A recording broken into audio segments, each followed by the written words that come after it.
É com alegria e satisfação que cumprimentamos os nossos amigos e irmãos do portal Escola Dominical com a gloriosa paz de nosso Senhor e Salvador Jesus Cristo. Estamos dando início a mais uma pré-aula, esta ferramenta que o portal Escola Dominical disponibiliza no início da semana para que os irmãos possam melhor preparar a sua aula da Escola Bíblica Dominical. Leiam a revista das lições bíblicas, assistam a esta pré-aula, leiam o texto base desta pré-aula, porque o nosso texto base não é o texto da revista. A revista todos nós lemos, a CPAD coloca até o comentarista da lição com uma videoaula que nós inclusive disponibilizamos no link nas nossas redes sociais. E aqui nós temos a proposta de trazer comentários complementares para os amados irmãos. Então, nós fazemos um texto que é publicado no site do portal Escola Dominical, portalebd.org.br, e ali os irmãos podem encontrar na classe dos adultos, é sempre o artigo da Assembleia de Deus, Ministério do Belém, sede, ou com o número 1, né? O artigo número 1 da classe dos adultos. E ali os irmãos estarão tendo o texto que é a base desta nossa exposição.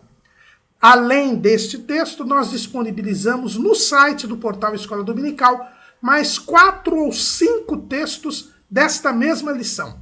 O site do portal Escola Dominical disponibiliza textos de apoio, slides e videoaulas de todas as faixas etárias do portal, do currículo da Casa Publicadora das Assembleias de Deus e ainda de outros currículos da Escola Bíblica Dominical. Durante a semana, se não tiver alguma dúvida, pode postar a sua pergunta na sala dos professores do portal Escola Dominical. Nós não respondemos perguntas colocadas aqui no YouTube ou em outro lugar. Também durante a semana disponibilizamos as leituras diárias, breves comentários em áudio dos textos sugeridos da revista das lições bíblicas, onde o irmão tem um momento devocional e ainda mais informações para a lição que será ministrada. Às 19 horas, horário de Brasília, aos sábados, nós transmitimos ao vivo a aula do estudo preparatório dos amigos e professores da Escola Bíblica Dominical da Igreja Evangélica Assembleia de Deus, Ministério do Belém, na sede aqui em São Paulo. Esta reunião está aberta a todos quantos amam o estudo da Palavra de Deus. Mas tudo isto é apenas a preparação da Escola Bíblica Dominical. Nas nossas redes sociais, no Facebook, no Twitter e no LinkedIn, nós disponibilizamos dezenas de links, chega até centenas de links, de textos de apoio, slides e videoaulas de todas as faixas etárias e de outros currículos da Escola Bíblica Dominical. Mas tudo isso é apenas a preparação da Escola Bíblica Dominical. Ela só se realiza quando o povo do Senhor, no dia do Senhor, se reúne na casa do Senhor para estudar a palavra do Senhor.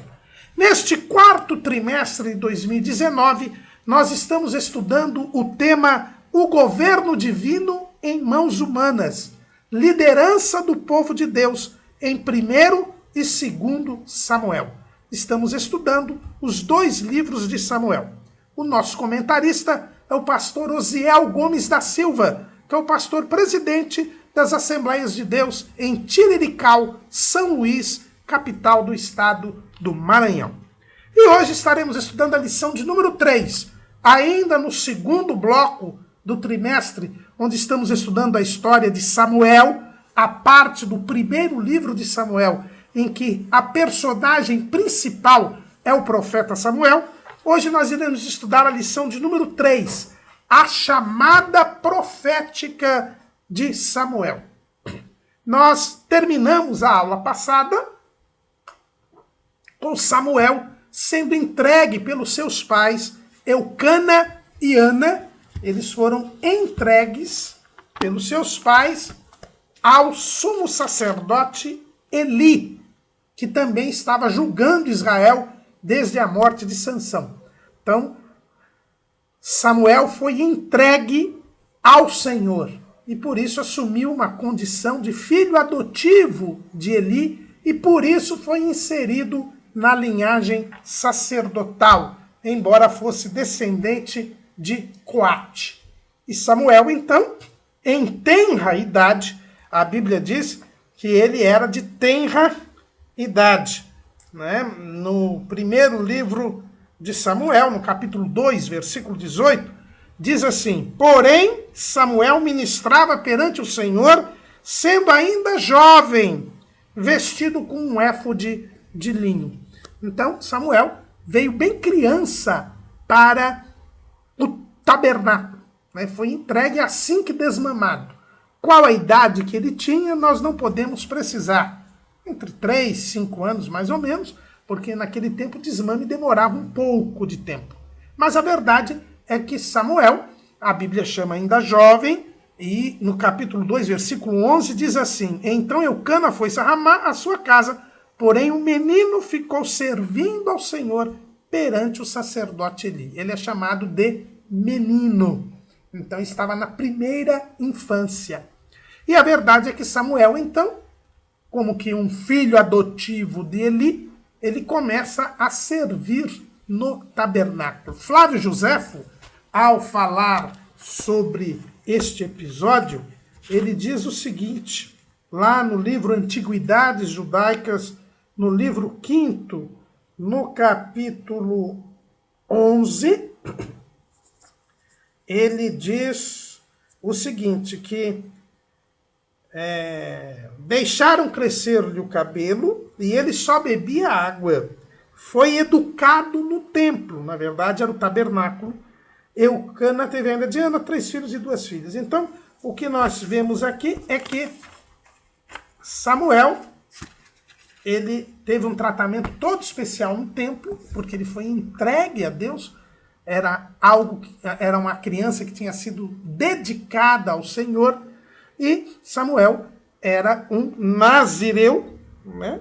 E um sacerdote. Ele foi inserido na linhagem sacerdotal. E a prova disso é que o texto que nós lemos em 2:18 de 1 Samuel diz que ele tinha um éfode de linho. Nós já vimos na aula passada que Samuel aí figura os crentes. Né? Nós também somos agora feitos reis e sacerdotes para Deus, porque fomos adotados como filhos de Deus.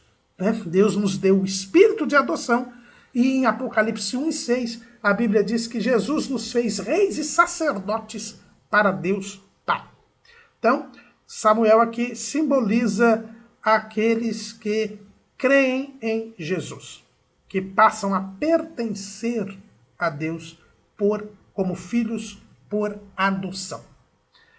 E Samuel, então, estava ali servindo no tabernáculo em Siló. É importante nós lembrarmos que, e aqui Flávio José fez questão de dizer que ele foi educado no tabernáculo, havia um cuidado todo especial de Eli para com ele. Ele tinha tido uma breve, mas sólida formação pelos seus pais, Eucana e Ana, até ser desmamado, e Eucana e Ana vinham visitá-lo anualmente. Eles tinham um convívio com os seus pais e tinham uma educação toda cuidadosa no tabernáculo. E isso é muito importante, irmãos. Nós vamos ver que, no mais das vezes, os grandes homens de Deus tiveram uma sólida formação familiar na presença de Deus. Né? Nós precisamos entender isto. E Deus entendia isto e mandava que os pais ensinassem aos filhos a lei do Senhor. E Israel só existe como nação até hoje porque os pais ensinaram aos filhos a lei do Senhor. Se nós não temos esta base doutrinária familiar, o povo de Deus se desfaz, o povo de Deus tem um grande prejuízo. Nós vimos na aula passada que o período dos juízes em Israel foi um círculo vicioso, um fracasso espiritual, justamente porque os pais não ensinavam aos filhos, geração após geração, a lei do Senhor. nós ficamos muito preocupados hoje em ver o desleixo espiritual de muitos pais. Né? Os lares cristãos, onde os pais ensinam a palavra de Deus aos filhos, são uma esmagadora minoria. A maior parte dos lares cristãos, os pais não ensinam a palavra de Deus aos filhos. Não há culto doméstico.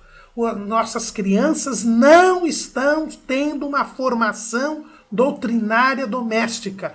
E o resultado é o que nós estamos vendo aí hoje. Há um envelhecimento da população nas igrejas locais, porque boa parte dos nossos jovens e adolescentes estão deixando a fé, abandonando a fé, e nós estamos a largos passos repetindo o que já aconteceu na Europa e nos Estados Unidos, em que as igrejas estão fechando simplesmente porque os membros estão morrendo e os filhos desses membros estão no mundo.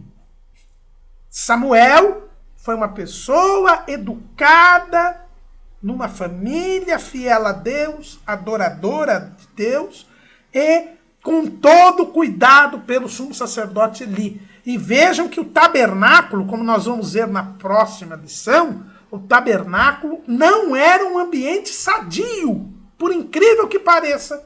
Por causa dos filhos de Eli, o tabernáculo era um ambiente nocivo à espiritualidade. Mas como Samuel foi educado por Eli, como diz Flávio José, e era acompanhado pela sua família, que eram seus pais fiéis a Deus, Samuel pôde se manter separado de todas as mazelas espirituais. Então, em primeiro lugar, Samuel foi um grande profeta porque teve uma formação familiar e porque teve uma educação doutrinária do tabernáculo que lhe possibilitou ser o grande homem de Deus que ele foi. Tudo começa na família, irmãos. Tudo começa nas famílias. É interessante ver que Samuel tem uma passagem aqui, um texto, que nos mostra como Samuel é uma tipificação de Cristo. Lá em 1 Samuel, no capítulo 2, versículo 26. E o jovem Samuel ia crescendo e fazia-se agradável, assim para com o Senhor, como também para com os homens. Então os irmãos percebam que o crescimento de Samuel foi um crescimento equilibrado, um crescimento físico, um crescimento biológico, um crescimento social, mas também um crescimento espiritual. Ele crescia para com o Senhor e para com os homens. E este texto de 1 Samuel 2:26 ecoa o texto que nós lemos em Lucas, capítulo 2, versículo 52. E crescia Jesus em sabedoria e em estatura e em graça para com Deus e os homens. Também o Senhor, embora fosse Deus, Jesus se fez homem. E enquanto homem, ele também precisou de um ambiente familiar espiritualmente sadio para poder crescer em sabedoria e em estatura e em graça para com Deus e para com os homens.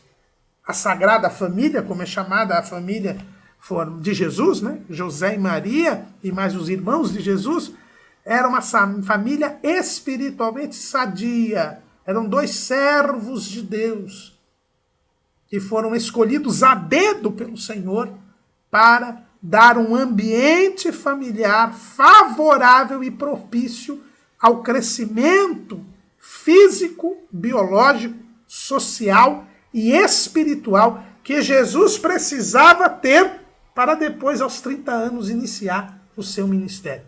É este crescimento sadio que foi o alicerce para o ministério de Jesus.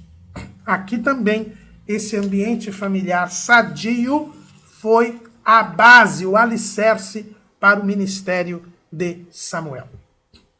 Samuel servia a Deus ali no tabernáculo como uma dádiva divina, como alguém pertencente a Deus, inserido na linhagem sacerdotal, e logicamente ainda não oferecendo sacrifícios nem nada, porque o sacerdote começava a oficiar a partir dos 20 anos como um aprendiz, e a partir dos 25 anos ele poderia oficiar plenamente no tabernáculo até os 50 anos. Era assim que determinava a lei de Moisés. O sacerdote deveria exercer seu ministério de oferecimento de sacrifícios entre os 25 e os 50 anos. Mas, ainda jovem, Samuel foi chamado por Deus. Não para ser sacerdote, porque ele já estava sendo preparado para o sacerdócio, desde o momento em que ele é entregue no tabernáculo, mas para ser profeta. E aqui nós vamos ver bem que com Samuel nós vamos ter o início da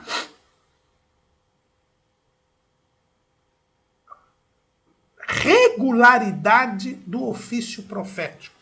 Veja bem que o primeiro homem de Deus que é profeta na Bíblia, chamado de profeta na Bíblia, foi Enoque, o sétimo depois de Adão. Nós temos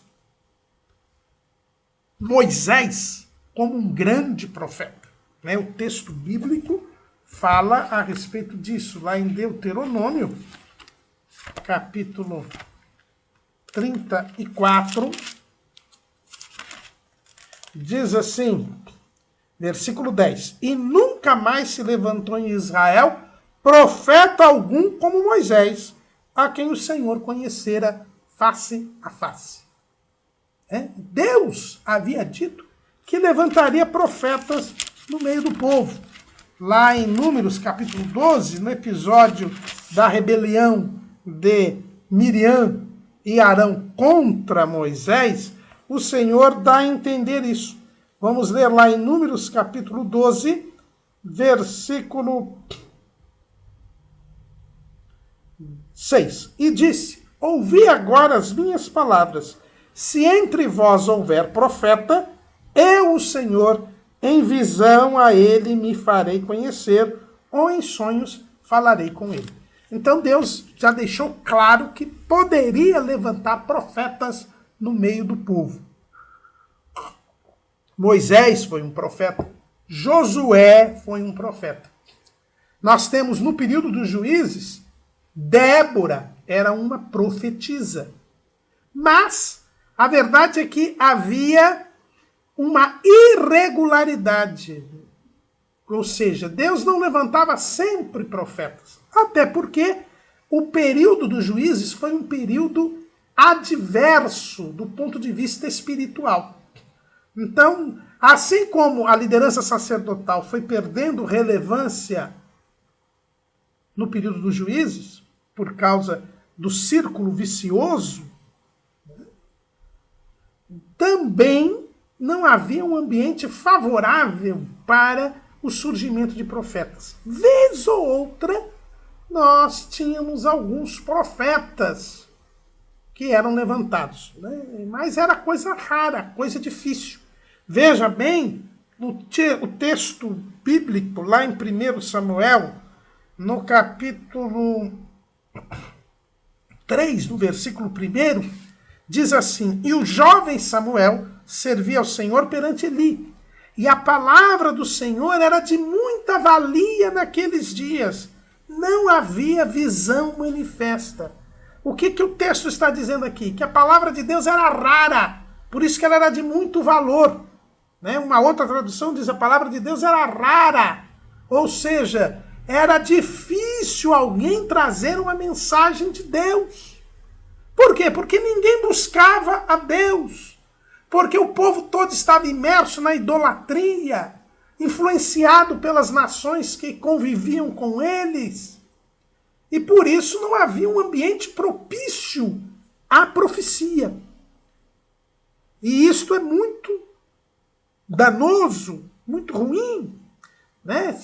O proverbista diz lá em Provérbios que não havendo profecia, o povo se corrompe. E era o que acontecia no período dos juízes. Né? Então a palavra de Deus ela era rara e não havia visão manifesta. Leia aquela quando nós lemos agora em Números 12, Deus disse que quando levantasse um profeta, iria dar visões a ele. Mas não havia visão manifesta. Porque o ofício profético ele era irregular. Agora com Samuel, isto vai mudar. É uma das coisas que Deus vai fazer modificação no meio do povo através de Samuel. Através de Samuel, nós vamos iniciar uma linhagem de profetas. E quando eu falo linhagem, uma sequência, melhor dizendo, porque linhagem dá a ideia de algo biológico, e na verdade, ao contrário do sacerdócio, cujo critério era biológico, só eram sacerdotes os filhos de Arão, e Samuel foi inserido na linhagem sacerdotal porque foi como que adotado ao ser entregue ao Senhor, mas os profetas eles não tinham ligação biológica, Deus levantava os profetas conforme a sua vontade, e profeta podia ser de qualquer tribo, profeta podia ser homem ou mulher, né? Era o ofício mais democrático que existia. E nós vamos ter profetas homens, profetas mulheres, profetas de todas as tribos, profetas nobres, profetas do povo. A partir de Samuel, Deus vai levantar rotineiramente profetas. E até Malaquias, 400 anos antes de Cristo, o povo não ficará sem profetas. Mesmo no cativeiro da Babilônia, Deus levantou profetas, como Ezequiel, como Daniel. Então, nós vamos ver que Deus nunca deixa o povo sem profeta, a partir de Samuel. Então, Samuel ele vai inaugurar uma sequência de profetas. É um ofício que se torna regular. Em razão da perda de relevância, de importância, da degeneração da liderança sacerdotal, Deus, com Samuel, vai trazer dois importantes elementos no seu relacionamento com o povo de Israel.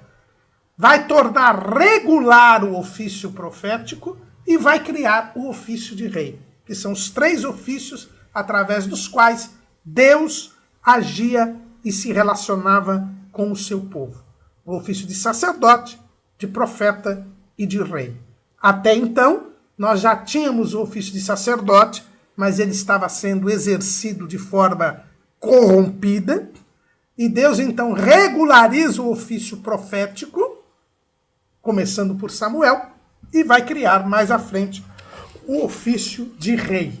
Os irmãos vejam que Deus estava mantendo o seu relacionamento com Israel, cuidando de Israel, para não permitir a perda da identidade do povo e cumprir o plano da salvação. Diz Flávio Josefo que Samuel estava servindo a Deus lá perante o sacerdote Eli e que com 12 anos ele é chamado por Deus. Né? A Bíblia não diz a idade que Samuel tinha quando Deus o chamou, mas a verdade é que Flávio Josefo está lá no capítulo 11 do livro 5º das Antiguidades Judaicas. Ele diz o seguinte: quando Samuel completou 12 anos, começou a profetizar. Certa noite, quando dormia, Deus chamou pelo nome. Então os irmãos vejam que quando Samuel foi entregue ao Senhor, ele foi inserido na linhagem sacerdotal. Agora Deus o chama para ser profeta. Samuel, o nome Samuel, em hebraico Shemuel, quer dizer ouvido por Deus. Shem é chamar. Aquela famosa oração a confissão de fé do judeu, que está lá em Deuteronômio, capítulo 6. Ouve, Israel, o Senhor é o único Deus. Então, aqui, essa confissão de fé da unicidade de Deus, do monoteísmo, ele é chamado de Shema Israel, justamente porque Shema quer dizer ouve. Shema Israel. Então, Shemuel quer dizer ouvido por Deus. Ana deu o nome da criança de Samuel. Por quê? Porque ela foi ouvida por Deus. Ela pediu a Deus um filho varão e Deus a atendeu. Então, por isso que ela recebeu o nome de Samuel, ouvido por Deus. Mas a verdade é que o ouvido por Deus ia agora aprender a ouvir a Deus. E o texto bíblico diz que o jovem Samuel servia ao Senhor perante Eli. E a palavra do Senhor era de muita valia naqueles dias, não havia visão manifesta. Samuel, além de ter uma importante formação familiar, uma importante educação doutrinária, ele também servia a Eli. Por isso que Samuel foi um grande líder, porque ele aprendeu primeiro a servir. O líder é aquele que serve aos outros, notadamente no povo de Deus. O modelo bíblico para a liderança, o modelo para a liderança no meio do povo de Deus é a servidão. É servir. Olha o que está escrito lá em Marcos, capítulo 10, versículo 42. Mas Jesus, chamando-os a si, disse-lhes: sabeis que os que julgam ser príncipes das gentes, delas se assenhoreiam, e os seus grandes usam de autoridade sobre elas. Mas entre vós não será assim. Antes, qualquer que entre vós quiser ser grande, será vosso serviçal. E qualquer que dentre vós quiser ser o primeiro, será servo de todos. Porque o Filho do Homem também não veio para ser servido, mas para servir e dar a sua vida em resgate de muitos. O modelo do povo de Deus é o da liderança servidora. Se você for no capítulo 18 do livro de Êxodo, você vai encontrar Moisés atendendo o povo, julgando todas as causas do povo. Foi até advertido e repreendido pelo seu sogro Jetro, não porque estivesse atendendo o povo, mas porque estava sozinho fazendo isso. O modelo da liderança do povo de Deus é o modelo servidor. E é difícil muita gente entender isso.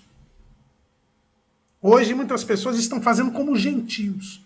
E um dos elementos, e o nosso subtítulo do trimestre é sobre a liderança do povo de Deus.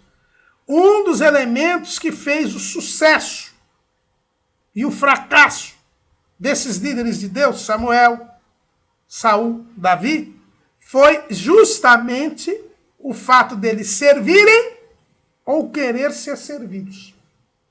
Toda vez que estes homens de Deus quiseram ser servidos, tiveram consequências nefastas no seu governo. E todas as vezes que serviram, foram exitosos, foram bem-sucedidos. Samuel aprendeu a servir perante Eli. Por isso foi um grande líder, porque aprendeu a servir e quando se tornou líder, continuou servindo o povo de Deus. É interessante que quando Samuel ele termina o seu tempo de juiz, já idoso, olha o que ele diz para o povo. Capítulo 12 do primeiro livro de Samuel, Versículo 19. E todo o povo disse a Samuel: roga pelos teus servos ao Senhor teu Deus, para que não venhamos a morrer, porque a todos os nossos pecados temos acrescentado este mal de pedirmos para nós um rei. Então disse Samuel ao povo: não temais, vós tendes cometido todo este mal, porém não vos desvieis de seguir ao Senhor, mas servi ao Senhor com todo o vosso coração. E não vos desvieis, pois seguireis as vaidades que nada aproveitam, e tampouco vos livrarão, porque vaidades são. E o versículo 23. E quanto a mim, longe de mim que eu peque contra o Senhor, deixando de orar por vós. Antes vos ensinarei o caminho bom e direito. Mesmo depois de sair de frente do povo, Samuel se compromete a orar pelo povo e a ensinar o povo. Ou seja, ele era uma liderança servidora. Ele sabia que o líder deveria servir. E foi assim que ele aprendeu. Ele começou servindo perante o sacerdote Eli. E num dia, que segundo Flávio José, quando ele tinha 12 anos de idade, Samuel foi se deitar. Ele servia ao sacerdote Eli, ele estava ali como um ajudante de Eli, e Eli estava deitado. Eli já era bem idoso e estava deitado.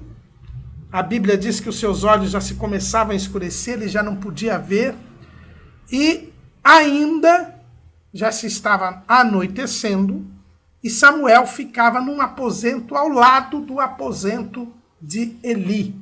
Vejam bem que o tabernáculo em Siló, ele já tinha alguns penduricalhos, vamos dizer assim. Não era apenas aquela estrutura que havia sido montada no deserto, né? Como o tabernáculo ali era fixo, como os sacerdotes ficavam ali, então se criaram quartos, câmaras, alojamentos ali, para que ficassem os sacerdotes e levitas que oficiavam no tabernáculo.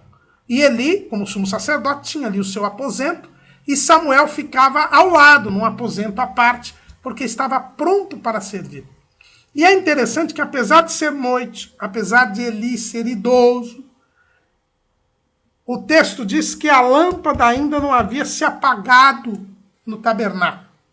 Mas, irmão Caramuru, o candelabro que ficava no lugar santo, ele não podia apagar. Realmente, a lâmpada principal nunca era apagada. Mas até para economizar o azeite, havia o costume de apagar algumas lâmpadas durante a noite. Isso é dito até com relação ao segundo templo. Então é um costume que já vinha lá do tabernáculo, em Siló. E, segundo consta, por volta de meia-noite é que essas lâmpadas eram apagadas. E Eli, embora deitado, não estava dormindo. Você pode achar que normalmente as pessoas idosas têm dificuldade em dormir. Mas quer nos parecer mais que Eli não pegava no sono enquanto não desse o horário, preocupado que fossem cumprir o serviço do tabernáculo, que os sacerdotes incumbidos cumprissem a sua tarefa. E por isso ele aí não descansava. Isso é um senso de responsabilidade. Eli estava deitado, mas não estava dormindo. Mas o texto diz que Samuel também estava deitado, mas também não estava dormindo. Samuel não tinha o problema de não ter sono. E se ele tinha 12 anos de idade, como diz Flávio Josefo, ele aí dormia mais, porque o metabolismo do adolescente faz ele dormir mais. Mas Samuel também tinha um senso de responsabilidade. Estava deitado, mas não estava dormindo, porque ele sabia que Eli também não estava dormindo. E ele poderia ser chamado a qualquer momento por Eli. Olha que bonito, irmãos. Pessoas que têm o senso do dever e da responsabilidade de fazer o melhor para Deus. Tanto Eli quanto Samuel. E nós devemos ser assim também. Aliás, os verdadeiros servos de Deus deitam, mas não dormem. Estão vigilantes. Por quê? Porque a qualquer momento, perto da meia-noite, ouviu-se o clamor. Aí vem o esposo. Nós temos que estar vigilantes, porque Jesus está próximo. Não podemos dormir. Eli e Samuel estavam acordados. E Deus então vem falar com Samuel. O texto diz: o Senhor chamou a Samuel e disse ele: eis-me aqui. E correu a Eli e disse: eis-me aqui, porque tu me chamaste. Samuel não conhecia a voz de Deus. Deus nunca havia falado com ele.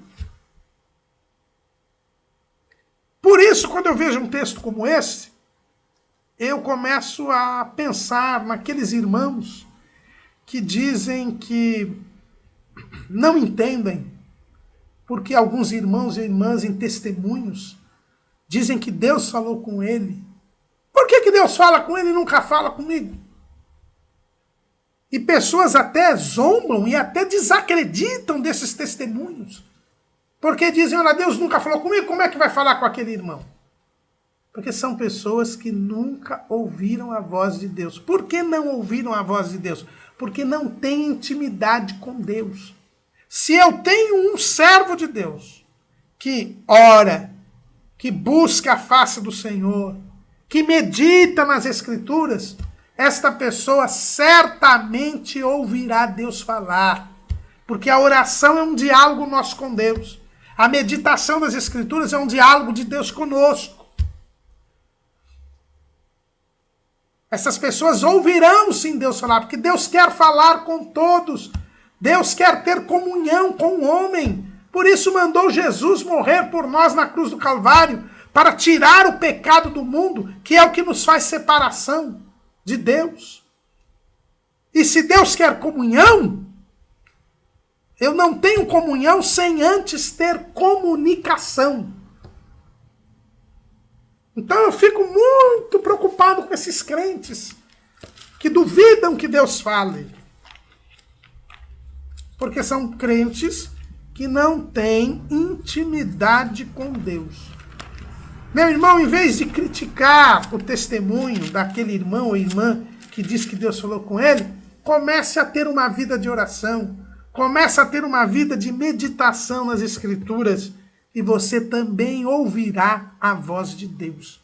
Samuel não sabia que era Deus porque nunca tinha ouvido a voz de Deus. Por isso que ele pensou que fosse o sumo sacerdote Eli. E o que eu estou dizendo tem respaldo nas Escrituras, lá em João capítulo 10. Olha o que Jesus diz. Lá em João, capítulo 10, versículo 27. As minhas ovelhas ouvem a minha voz, e eu as conheço, e elas me seguem. Assim como as ovelhas conhecem a voz do seu pastor, e seguem unicamente o seu pastor, os servos de Jesus conhecem a voz de Jesus. Ouvem a sua voz. Samuel estava sendo chamado naquele momento, ele não sabia, ele não conhecia a voz de Deus. E ele foi até o sumo sacerdote Eli, se apresentou, ele estava pronto, por isso que ele estava vigilante ali, ele estava pronto. Eli disse: não, eu não chamei você não, pode dormir. Samuel voltou, Deus o chamou novamente. Samuel de novo foi atender Eli. Eli disse que não havia chamado.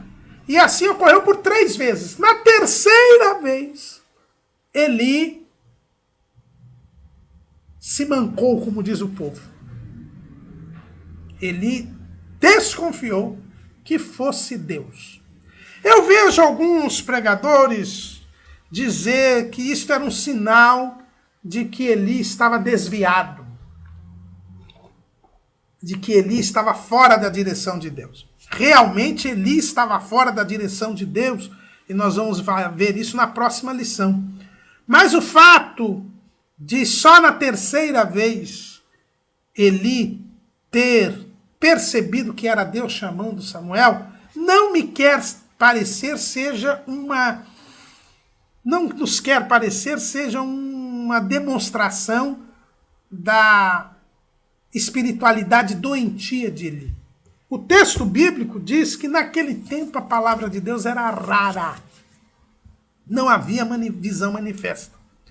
Então não era normal Eli pensar que Deus queria falar com aquele menino. Deus não falava costumeiramente com as pessoas. Então, quando o episódio se repetiu pela terceira vez, aí Eli, usando da sua experiência com Deus, pôde entender que podia ser Deus falando. Então veja bem que era um fato improvável. A palavra de Deus era rara naquele tempo. E Eli, diante da sua experiência, pôde orientar Samuel. Porque já que o fato se repetiu 3 vezes, aí ele viu que havia probabilidade de ser Deus falando. Então, ao contrário, eu não vejo aqui uma demonstração da fraqueza espiritual de Eli, que era realmente espiritualmente fraco, mas por outros motivos. Nesse episódio aqui, eu vejo mais a revelação da experiência de Eli. E aí nós vemos que há um valor, sim, da experiência. É verdade que a vida espiritual, ela tem de ser atual. Eu não vivo do passado. Eu não posso servir a Deus com as coisas que eu fiz no passado, como muita gente que hoje se descuida espiritualmente, procura viver de um saudosismo. Não, a vida espiritual tem de ser atual. Agora, é inegável que a experiência acumulada na obra de Deus, na vida espiritual, ela tem um valor, que não é preponderante, mas ela tem um valor. E aqui nós vemos um exemplo. Eli, ele demonstrou como a sua experiência tinha um valor. E ele pôde orientar Samuel e dizer, olha, não fui eu que te chamei, mas se você ouvir de novo a voz, é Deus quem está querendo falar com você, e você diga para ele, fala que o teu servo ouve. Que bela lição Eli nos traz aqui. A primeira, quando Eli manda Samuel dizer, fala que o teu servo ouve, ele diz primeiro, ele ensina a gente que o servo tem que estar à disposição do Senhor. Então veja bem, fala, Senhor, que o teu servo ouve. Eli já ensina Samuel que diante de Deus nós temos que nos portar como servos. Foi isso que nós aprendemos no trimestre passado, a mordomia cristã. Nós temos que lembrar que nós somos servos e que Deus é o Senhor. Que há uma relação assimétrica entre nós e Deus. E que nós temos que estar à disposição do Senhor. O Senhor quer falar? Fala, Senhor, que o teu servo ouve. Se Deus quer falar, nós devemos estar dispostos a ouvir. Fazer a vontade de Deus. Deus fala e eu ouço. Como é difícil alguns crentes entenderem isso. Eles querem falar e querem que Deus ouça. Mas não querem que Deus fale e eles ouçam. E o conselho que Jesus dá em todas as cartas que ele mandou escrever às igrejas da Ásia Menor é que quem tem ouvidos ouça o que o Espírito diz às igrejas. Nós devemos estar prontos para ouvir. E diz o proverbista, tardios para falar. Nos dias de hoje, falta-nos o silêncio. No corre-corre dos dias de hoje, nós ouvimos muito barulho, muitos ruídos, e não estamos dispostos a calar para ouvir o Senhor. Fala, Senhor, que o teu servo ouve. Samuel aprendeu aqui a lição de ouvir a Deus. E o seu ministério, todo o sucesso do seu ministério, foi porque ele sempre esteve disposto a ouvir a Deus. E segunda lição que Eli diz foi para a lição da vigilância. Né? Se o Senhor quiser falar com você, então não vá dormir. Continue vigilante, continue deitado, mas vigilante. Não se preocupe comigo, mas agora se preocupe com Deus. A vigilância. Por isso que Jesus disse, as coisas que eu vos digo, digo-as a todos, vigiai. Precisamos estar vigilantes, espertos, atentos, para podermos saber a vontade de Deus e podermos também atender aos desígnios divinos. O menino Samuel voltou para o seu quarto, ficou atento e Deus o chamou. E ele obedeceu à orientação de Eli e disse, fala, Senhor, que o teu servo ouve. E é interessante que Deus chamou a Samuel pelo seu nome. Irmãos, eu tenho visto com muita tristeza muitos cristãos, muitos irmãos, chamarem pessoas por apelidos, chamarem as pessoas de forma até desrespeitosa. Né? Ó você aí! Ó irmãozinho, ó irmãzinha! Ó varão, ó varão! Irmãos, chamemos as pessoas pelo nome. Deus, que é Deus, chamava as pessoas pelo nome. Chamar alguém pelo nome é reconhecer a dignidade da pessoa. E nós devemos lembrar que todo ser humano é imagem e semelhança de Deus. Quando Samuel se colocou à disposição de Deus, Deus lhe trouxe uma mensagem que repetia uma mensagem que um profeta havia dado a Eli tempos antes. É verdade que os cronologistas bíblicos Frank Classen e Edward Reese entendem que a mensagem dada no capítulo 2, versículos 27 a 36 de 1 Samuel, seja posterior, à mensagem que Deus deu a Samuel. Mas nós não temos por que achar assim. O texto vem antes, capítulo 2, e só no capítulo 3 é que Deus fala com Samuel. E segundo Flávio José, Samuel já tinha uns 12 anos de idade. E Deus fala a Samuel, repete a mensagem que aquele profeta havia dado a Eli. E nós não sabemos se Samuel tinha conhecimento ou não dessa mensagem. Muito provavelmente sim, embora ele fosse de tenra idade quando essa mensagem foi dada, ele estava ali no tabernáculo. E era coisa rara aparecer um profeta na época. E Deus diz a Samuel, confirma que iria destruir a casa de Eli. Ia retirar da casa de Eli o sacerdócio. Por causa dos crimes dos filhos de Eli e por causa da omissão de Eli.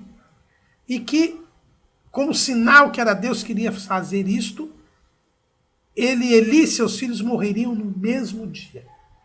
Era uma mensagem dura para Samuel, que certamente, embora visse as coisas erradas que estavam acontecendo no tabernáculo, tinha um carinho, pelo menos por Eli, que o educava, a quem ele servia. e a quem naturalmente ele tinha um temor reverencial, porque era o sumo sacerdote. E Deus diz a Samuel isto. O que iria fazer, o que iria ocorrer. E ainda disse que a decisão era irreversível. Que não haveria como ter perdão a Eli. Por isso até achamos que a mensagem de Samuel é posterior à mensagem daquele profeta. Porque na primeira mensagem do profeta, Deus ainda dava uma oportunidade a Eli para se arrepender. E aqui, como não tinha havido arrependimento, Deus sela o destino de Eli e de sua casa.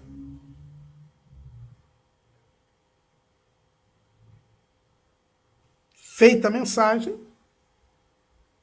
o que acontece? O pequeno Samuel, ele não consegue dormir. É evidente. Como dormir depois de uma primeira experiência com Deus? Como dormir depois que Deus fala com você, sendo ele um adolescente? E ainda com uma mensagem tão dura e tão impressionante como aquela. O texto diz que Samuel ficou deitado até pela manhã. Deitado, mas não dormindo.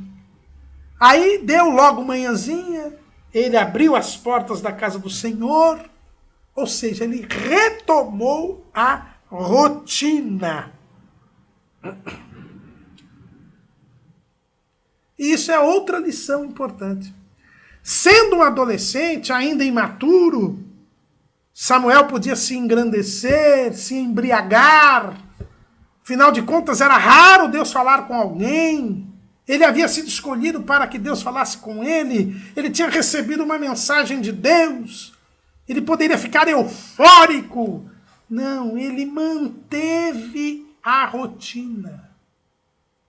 Que lição que Samuel nos dá. Quando Deus nos chama, quando Deus fala conosco, isto é impactante, isto é sobrenatural, mas nós temos que continuar com o pé no chão. Continuar o dia a dia normal, porque estamos no mundo. E aquilo que Deus disse que vai fazer, aquilo que Deus prometeu, no momento certo, na hora certa, irá se resolver, irá se realizar. Não podemos deixar que o sucesso suba a cabeça, como muitos, infelizmente, têm se portado. Há pessoas que são chamadas para o ministério, há pessoas que têm promessas da parte de Deus, experiências profundas, e no dia seguinte jogam tudo para o alto. Não, Deus disse que eu vou ser missionário na África, ele pede demissão do emprego. Quando Deus não falou para ele fazer isso. Aí ele passa necessidade, porque ele pede a demissão e já vai falar com o pastor da igreja, e o pastor não tem plano nenhum de mandar ninguém para a África. Aquilo vai se cumprir daqui a 5, 10 anos. E a pessoa passa a necessidade e põe a culpa em Deus. E Deus não tem nada a ver com isso. Foi a pessoa que se precipitou. Tomemos cuidado com isso. A mensagem que Deus deu para Samuel nos traz algumas lições. A primeira é que Samuel é informado por Deus de que as coisas estavam mudando em Israel. Deus iria tirar o sacerdócio da casa de Eli. Deus estava mudando as coisas em Israel. Então Samuel, ele já é chamado como profeta, mas ele já é informado que ele é um profeta em tempo de mudança. Segundo, Deus mostra a Samuel que desagradado estava de Eli e de seus filhos. Então aquilo que Samuel via certamente como adolescente é mais crítico. Samuel era prudente, nada falava, mas ele via as coisas erradas. Deus confirma para Samuel que aquilo que ele achava errado era errado mesmo. E em terceiro lugar, Deus mostra a Samuel que ele é longânimo, mas que chega o tempo da ira. Deus é bom, é misericordioso, mas ele é justo também. E estava chegando o tempo da ira sobre a casa de Eli. Samuel retoma o trabalho normal na casa de Deus. E Eli chama Samuel. Ele tinha certeza que Deus iria falar com Samuel.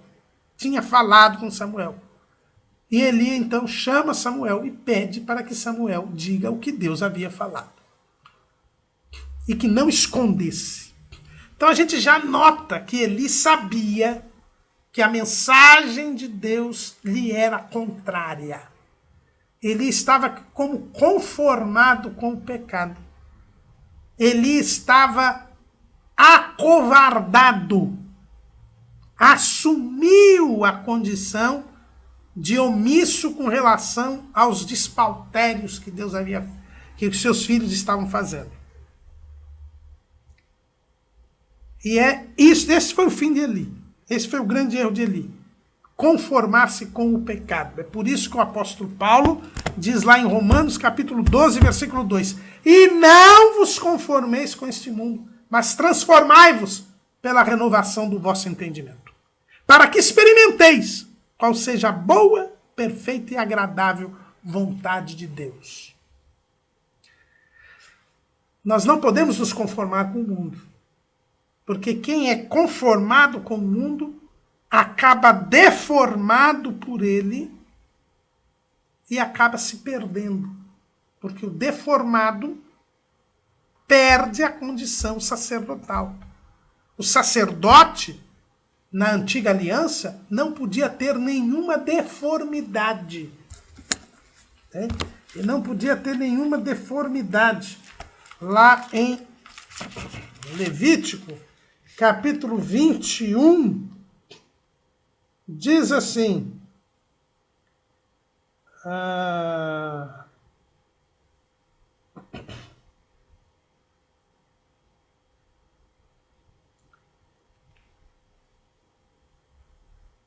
depois disso o Senhor a Moisés: fala aos sacerdotes filhos de Arão e diz-lhes: o sacerdote não se contaminará por causa de um morto entre o seu povo.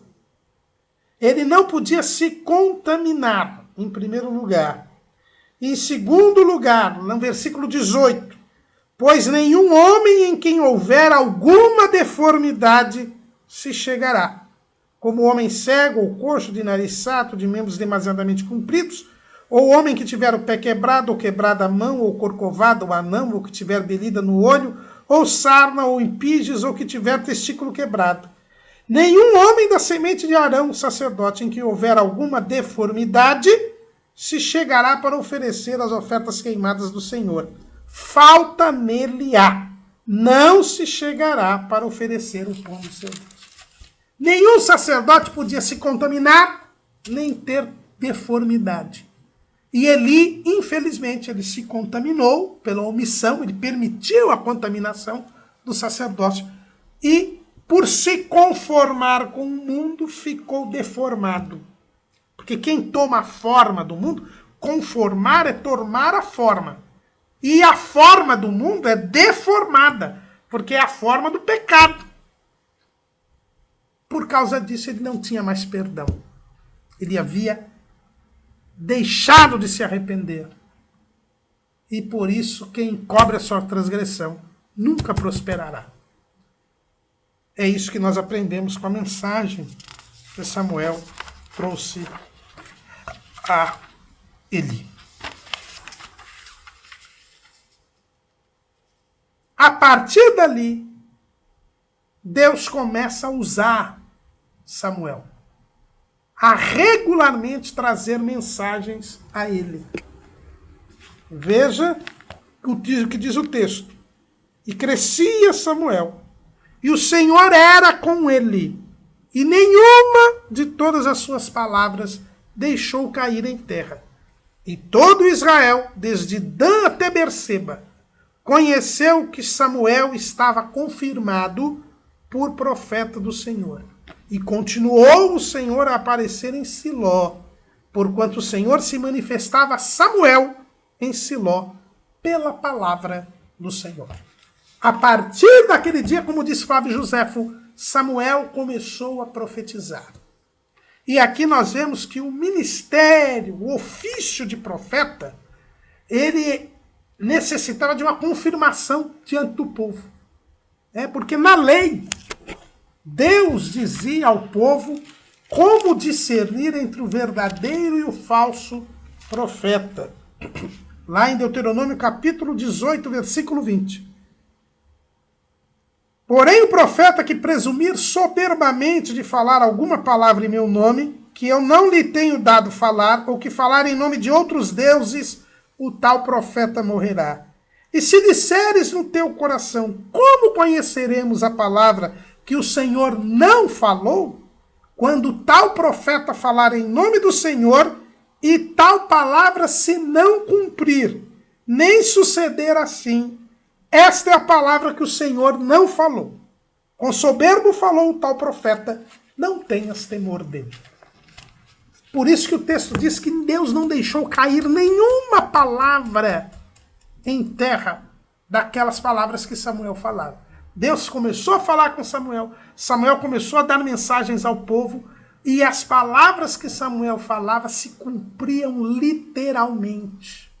O povo todo sabia que aquilo que Samuel dizia era a verdade. E por isso o povo reconheceu como profeta do Senhor. A gente vê essa reputação de Samuel quando o servo de Saul, o servo era um escravo de Saul, era alguém da camada popular, da camada mais humilde da população, aquela pessoa tinha conhecimento de que aquilo que Samuel falava acontecia. É o que você vê lá em 1 Samuel, capítulo 9, versículo 6. Porém ele, aquele servo de Saul, lhe disse: eis que há nesta cidade um homem de Deus, e homem honrado é. Tudo quanto diz sucede assim infalivelmente. Vamos-nos agora lá. Porventura nos mostrará o caminho que devemos seguir. Então essa era a reputação de Samuel. Samuel foi reconhecido pelo povo. No país inteiro. Quando a Bíblia diz desde Dan até Berseba, porque Dan era o extremo norte de Israel. E Berseba era o extremo sul. Seria mais ou menos de falar hoje aqui no Brasil do Oiapoque ao Chuí. Então o povo todo pôde entender que Samuel era profeta. Deus levantou um profeta em Israel. A partir dali, Deus sempre levantaria profetas em Israel. Deus já estava mudando as coisas em Israel. E encontrou um rapaz que tinha tido uma sólida formação familiar, uma educação doutrinária cuidadosa no tabernáculo, alguém que estava disposto a servir, que tinha aprendido a servir. Deus agora começava a falar pelo profeta Samuel. As coisas estavam mudando em Israel. Deus estava agindo. E para isto levantou um líder profético. Alguém que transmitia toda a mensagem que Deus tinha que dar para o povo. Para evitar a corrupção do povo. Hoje em dia, a igreja tem um munus profético. Ela deve anunciar a palavra de Deus ao mundo para evitar a corrupção total do mundo. Nós temos sido como Samuel? Nós temos sido fiéis a esta tarefa que Deus nos deu? Amém.